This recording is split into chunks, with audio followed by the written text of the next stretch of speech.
Good afternoon, ladies and gentlemen. Nice to see you. Where's that big fellow with that mink coat? How are you? Well, he's a big dude, isn't he? His driver's license says photo continued on other side, and he's got a mink coat. Nice to see all of you. You have to have a sense of humor in this life. Nothing makes sense anymore. Now, do we have any grandparents? See if you agree with me. The nice thing about being a grandparent is watching your kids get aggravated by their kids. Struck a nerve, huh? Get back at my son. I don't know. He was always a smooth talker. He had my wife convinced he sweat a lot rather than he wet his bed at night. Came home from school early one day. He says, "What happened?" "I got kicked out of school. First day, first grade, first hour." I says, "You did? Why?" He says, "I had to go to the bathroom. I asked the teacher if I could go. She asked if I could stick it out for a minute, so I did." So I'm glad to see my granddaughter giving him a little rough time. Where would we be without kids? Acapulco, Puerto Rico, Hawaii. I don't know, you have to laugh. Nothing makes sense. A woman in Los Angeles shot her husband with a bow and arrow because she didn't want to wake the kids up. That makes sense, right? I don't know if we have any married folks here today. You hear them going, "Here, I'm married." I'm not making fun of marriage because in 32 years of it I have found no humor at all to marriage. Should have listened to my mother, I'd have my own parish by now.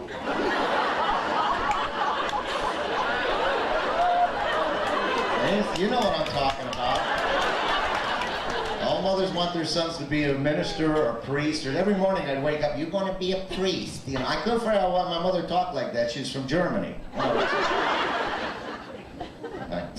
don't think I could have been a priest, though. I don't know how many Catholics we have, but in the Catholic religion, you have to go to confession at least once a year. And I don't have the personality to sit there and listen to people's sins for hours. Like, priests have to sit there and go... I'd be sitting there going, "Oh, wow! You ain't confessing, you're bragging." You know? See, I do little things that drive people nuts. I love to drive people nuts. I was just in Muscatine, Iowa. I don't know if you've ever heard of that place, but it's just across the Mississippi. And the nice thing, I was at the Holiday Inn, and that was the nicest hotel in the place, which is nice. And really nice hotel. The only thing bad about it was the fluffy towels. I couldn't even close my suitcase when I was leaving. But I drove all the maids nuts. You know, the little piece of paper they slip around the toilet seat that says, "This seat has been sanitized for your protection." I never ripped it. I was there 4 nights.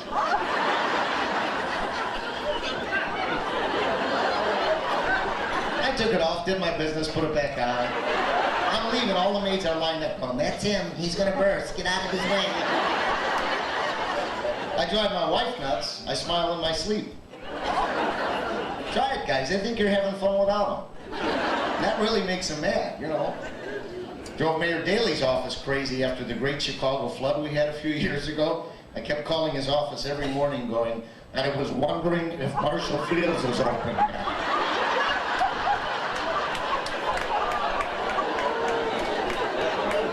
I'd love to do that to a nurse after an enema. It's working real good.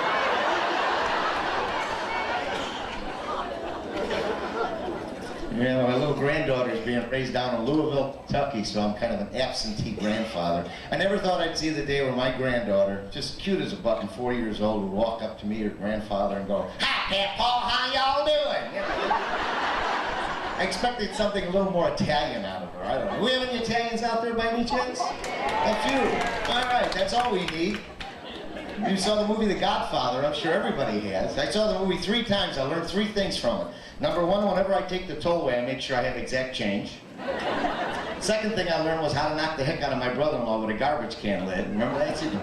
And the third thing I learned was to let my wife start the car every morning.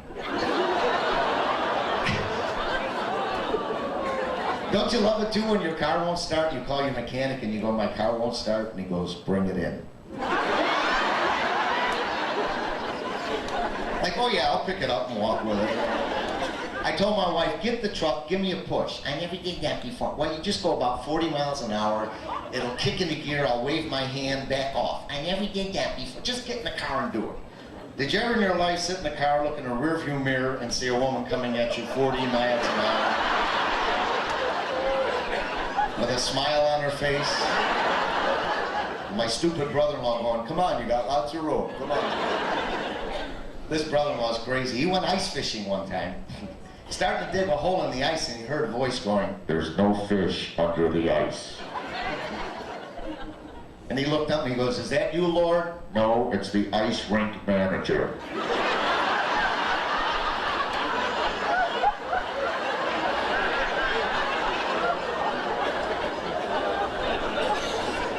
I know he's related to my wife. The two of them were at the local shopping mall where you walk in, they've got that directory assistant with the little red dot that says you are here.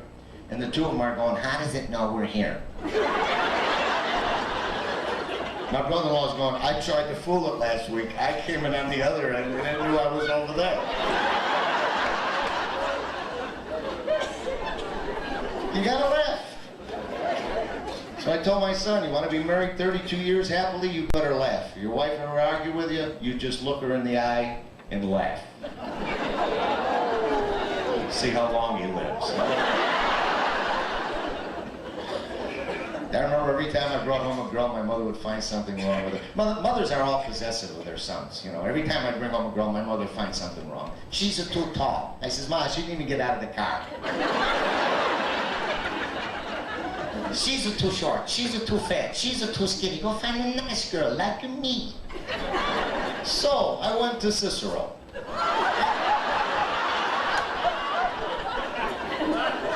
Gee, even Goshen knows about Cicero, huh?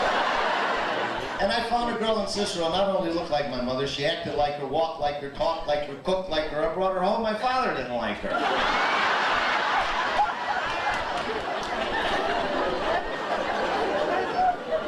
And even the girls had trouble. My mother, she said to my sister, "You watch it when you go out with this guy. He's like all men. He's going to give you wine. He's going to grab your chest. He's going to give you more wine. He's going to grab your leg." And maybe that's my sister out there. "He's going to give you more wine. He's going to jump on you, disgrace you and your family." Well, my sister came home, and I says, "What happened?" "Well, like Ma said." So she sounded like my mother. "He give me wine, he grab my leg. Yeah, he give me more wine, he grab my chest. Then what? He give me more wine and quick, I jump on him and disgrace him and his family."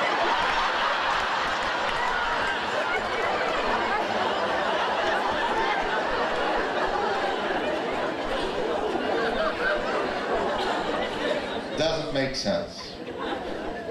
I have a daughter that's in her 3.5 year of college. She just transferred schools. I guess she felt she was getting too close to graduating. She walked in the door after borrowing my car with the look that mothers pass down to daughters genetically. See, women think it's a secret, but I found the secret out. They're able to talk and cry at the same time. You guys, we've all been through this, you know, with their daughters. Well, I says, "What's the matter?" I could tell by the look in her eye. And she looks right at me. I was driving the car. "Wait, I'll be all right." And another car hit the side of the car. But I filled it up with gas before I brought it home.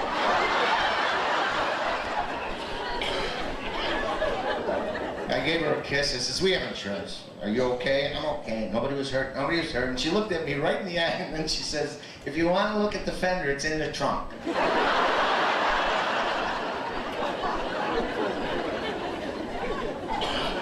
I can put up with that. That's an experience. My wife's been driving a car for 40 years. She backed it through the garage door.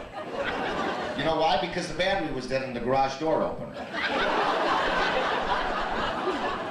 And it's my job to keep the battery fresh, so you're looking at the cause of that accident. She got in the car, pushed the button, and did you ever see an accident about to happen and you feel like your body just doesn't want to move? It's like everything's slow motion. I saw her push the button, she put it in reverse, took her foot off the brake, and she's starting to go through the door, and I'm going, "Ah, yeah!"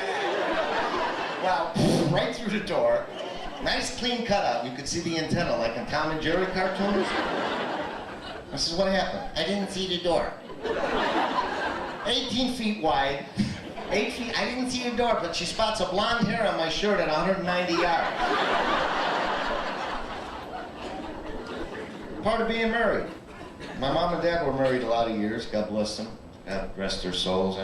I had a typical father, very much like Johnny, you know, strong voice. Wasn't Johnny? Give Johnny a round of applause. Johnny Lazar, good announcer, strong voice.